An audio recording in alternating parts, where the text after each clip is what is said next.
ওকে, যারা Payoneer user আছেন তাদের জন্য কিন্তু একটা ভালো খবর এবং খুবই গুরুত্বপূর্ণ খবর। সেটা হচ্ছে Payoneer যারা ইউজ করতেছেন বর্তমানে, Payoneer ইউজার যারা আছেন, যারা ফ্রিল্যান্সার আছেন, Payoneer জিনিসটা কি আপনারা ভালো করে জানেন। তো Payoneer হচ্ছে একটা গেটওয়ে এবং সেই গেটওয়ের মাধ্যমে বিদেশের ক্লায়েন্ট থেকে টাকা-পয়সা বা আপনার পেমেন্টটা আনা যায়। তো সেক্ষেত্রে এখন যারা Payoneer ইউজার আছেন তারা কিন্তু একটা ক্লায়েন্টের যখন পেমেন্ট রিকোয়েস্ট পাঠাবেন, এখন কিন্তু নতুন একটা পেমেন্ট গেটওয়ে তারা পাবে ক্লায়েন্ট এন্ড থেকে সেটা হচ্ছে PayPal। আগে ৩ টা অপশন ছিল ক্লায়েন্টের কাছে ACH, আরেকটা হচ্ছে ব্যাংক ট্রান্সফার, আরেকটা হচ্ছে ক্রেডিট কার্ড তারা করত। পে করত এই ৩ টা অপশন দিয়ে। কিন্তু এখন সেইটার মধ্যে আরেকটা পেমেন্ট গেটওয়ে এড হচ্ছে সেটা হচ্ছে PayPal এর গেটওয়ে। তো এখন থেকে ক্লায়েন্ট কিন্তু তার ব্যাংক ট্রান্সফার বা ক্রেডিট কার্ডের ইনফরমেশন দিতে হবে না।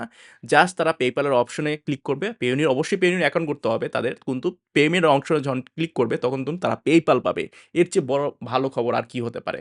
তো Payoneer যে এই উদ্যোগটা নিল আরো আগে করলে আরো ভালো হতো। বাট এখন থেকে কিন্তু ক্লায়েন্টের যে রিলায়েবিলিটি থাকবে পেমেন্ট করার ক্ষেত্রে তারা অবশ্যই তারা PayPal প্রিফার করে সবসময়। এখন থেকে কিন্তু তারা PayPal এর অপশন পাবে। এখানে দেখেন আমি গতকাল রাত্রে আমি ইমেইলটা পেলাম। Payoneer যেহেতু আমি Payoneer ইউজ করি।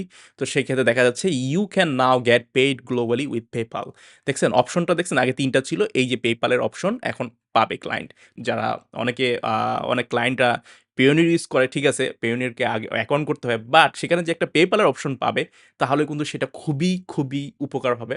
যারা ফ্রিল্যান্সার আছে, বিশেষ করে বাংলাদেশে যারা ফ্রিল্যান্সার আছে তাদের ক্ষেত্রে।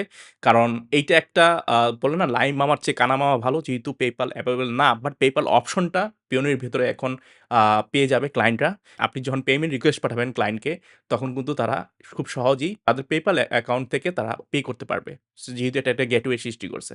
সো এই নিউজটা খুবই হিউজ বাংলাদেশি ফ্রিল্যান্সারদের জন্য।